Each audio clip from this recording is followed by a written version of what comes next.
আজ মাগুরার শ্রীপুরের দারিয়াপুর ইউনিয়ন বিএনপির দ্বিবার্ষিক কাউন্সিল অনুষ্ঠিত হয়েছে। নির্বাচনে সভাপতি পদে বিজয়ী হয়েছেন রফিকুল আলম প্রদীপ, সাধারণ সম্পাদক পদে মোহাম্মদ আলী রেজা ও সাংগঠনিক সম্পাদক পদে রোকন বিশ্বাস। বিকাশের তথ্যচিত্রে বিস্তারিত জানাচ্ছেন অরুণী আক্তার। মাগুরার শ্রীপুরে দারিয়াপুর ইউনিয়ন বিএনপির দ্বিবার্ষিক কাউন্সিল অনুষ্ঠিত হয়েছে।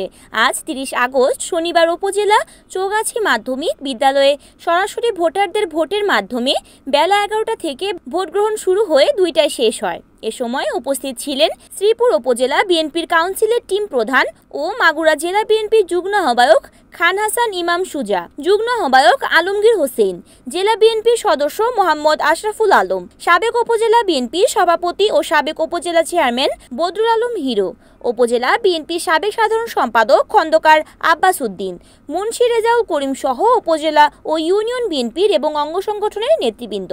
সকল প্রার্থীর এজেন্ট ও এলাকাবাসীর সম্মুখে নির্বাচনের ফলাফল ঘোষণা করেন জেলা বিএনপির যুগ্ম আহ্বায়ক আলমগীর হোসেন।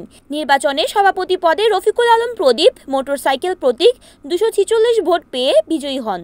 সাধারণ সম্পাদক পদে মোহাম্মদ আলী রেজা তালা প্রতীক 237 ভোট ও সাংগঠনিক সম্পাদক পদে রোকন বিশ্বাস মাছ প্রতীকে 224 ভোট পেয়ে বিজয়ী হন। 221 ভোট পেয়েছেন এবং মোহাম্মদ রোকন বিশ্বাস মাছ প্রতীকে 224 ভোট পেয়ে নির্বাচিত হয়েছেন সাংগঠনিক। সাধারণ সম্পাদক পদে যদিও একাধিক প্রার্থী ছিল, এখানে সাংগঠনিক সম্পাদকও ছিল, অনেকে প্রার্থিতা প্রত্যাহার করে নিয়েছেন। পরে সাধারণ সম্পাদক পদে আলী রেজা রাজা এবং মকিদুল ইসলাম 2 জন প্রতিদ্বন্দ্বিতা করেছেন। এখানেও 454 ভোট কাস্ট হয়েছে। এখানে বাতিল ভোট হয়েছে 12 ভোট।